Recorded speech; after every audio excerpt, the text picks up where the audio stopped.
Donald Trump knows the Jeffrey Epstein scandal, his failed cover-up, and the crimes tied to the most notorious sex trafficker in modern American history has ended his presidency. This is not survivable. It is over. The situation has deteriorated so badly that Trump is now publicly unraveling on Truth Social, with reports indicating he is even weighing resignation. What we are witnessing is a political collapse happening in real time, and it didn't come out of nowhere. The panic was triggered by a newly released trove of documents and Trump's increasingly desperate response to them, especially his attempt to spin the fact that he did in fact fly on Jeffrey Epstein's plane. He doesn't deny it. He reframes it. And that distinction matters. We're going to break down exactly why this moment is different. But first, let's start with Chris Hayes walking through the new reporting that is Trump clearly losing control.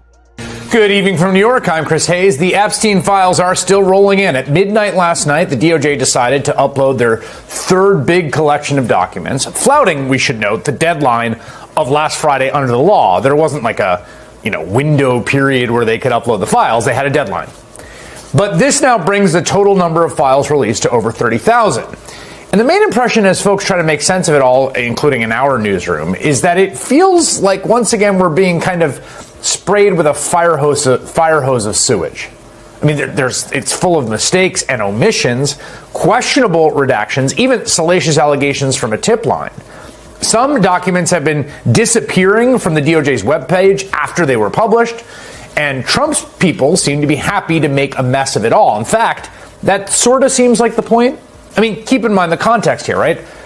They hate the law that Congress passed, forcing them to release the files. They fought it tooth and nail. They hate the concept of transparency. And Trump has been very clear that he would prefer to protect people. Well, some and not others.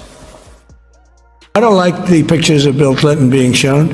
I don't like the pictures of other people being shown. I think it's a terrible thing.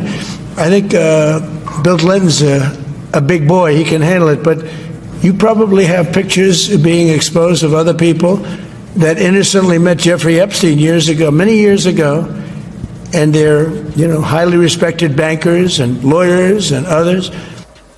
Won't someone think of the bankers and lawyers? As congresspeople from both sides have been saying, protecting a bunch of bankers or lawyers because they're highly respected is violating both the spirit and the letter of the law. Again, you can disagree with the law, but Donald Trump signed that into law. And despite all that, there are some really valuable pieces of information the public is learning from the files once we kind of separate the wheat from the chaff. Today, for instance, we learned that during Trump's first term, this is back in January 2020, an assistant U.S. attorney wrote an internal email about a review of flight records as part of the government's case against Epstein accomplice Ghislaine Maxwell, who has subsequently been transferred to a low-security prison after talking to Trump's attorney, Todd Blanche. And this is what the email says. For your situational awareness, wanted to let you know that the flight records we received yesterday reflect that Donald Trump traveled on Epstein's private jet many more times than previously has been reported or that we were aware, including during the period we would expect to charge in a Maxwell case, the email states. In other words, during a period in which crimes were being committed. The email added that Trump had been on at least 8 Epstein flights.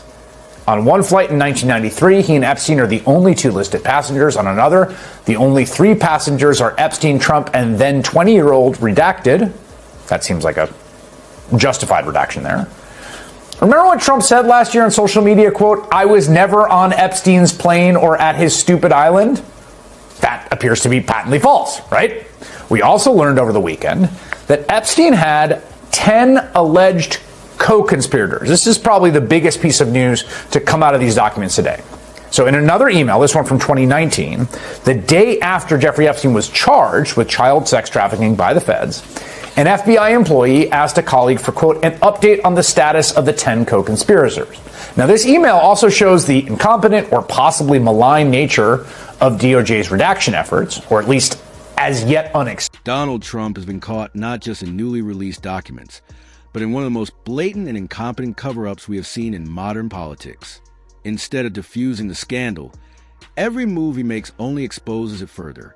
Trump believes he can post his way out of this. He can't. Each Truth Social rant deepens the damage. His claim that everything is AI or a political hit job collapses the moment it runs into documented facts, especially regarding his relationship with Jeffrey Epstein.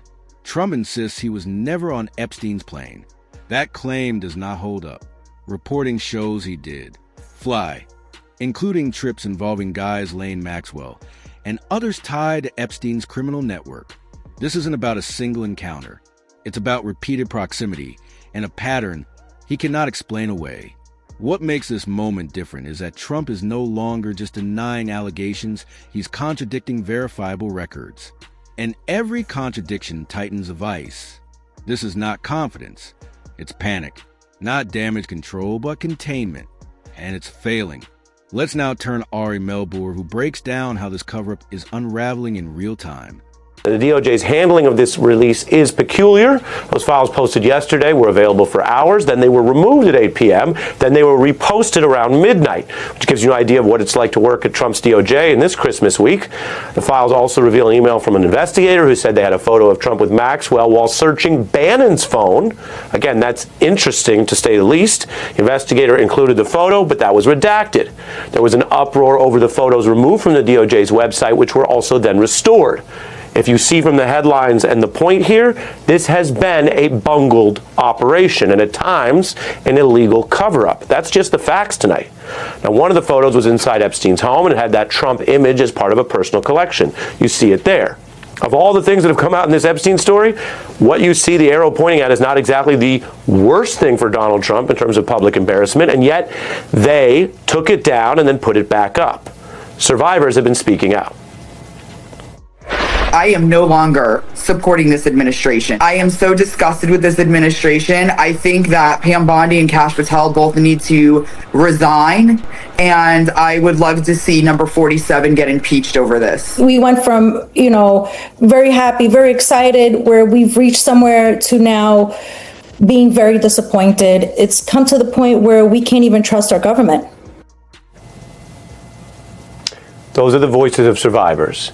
They can't trust their government even after they led a actual movement, I don't know what else you would call it, of survivors and their allies and others interested in truth in the story, as well as a bipartisan coalition in Congress. And that movement went from, hey, you're never going to see anything and get a vote, to forcing a vote, to forcing the president to sign that law because they already had a veto-proof majority. The voices of the survivors you hear have achieved a lot this year as we end in this odd Christmas week, this Epstein document dump week. They've achieved a lot. But you can see their work's not done. They're still pressing because what we're witnessing in real time, as we've been reporting since Friday night, is an illegal cover-up. These people are sick. They're disgusting.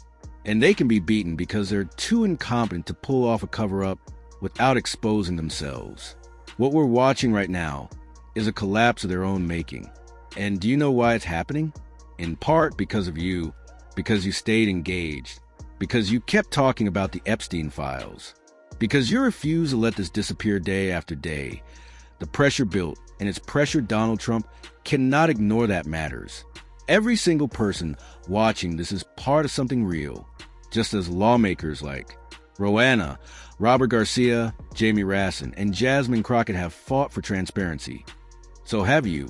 This has never been a spectator sport. That's why this fight matters. That's why refusing to let corporate media control the narrative matters. Something has shifted, and it's shifted because people didn't look away. This is a hard moment. But we don't back down in hard moments.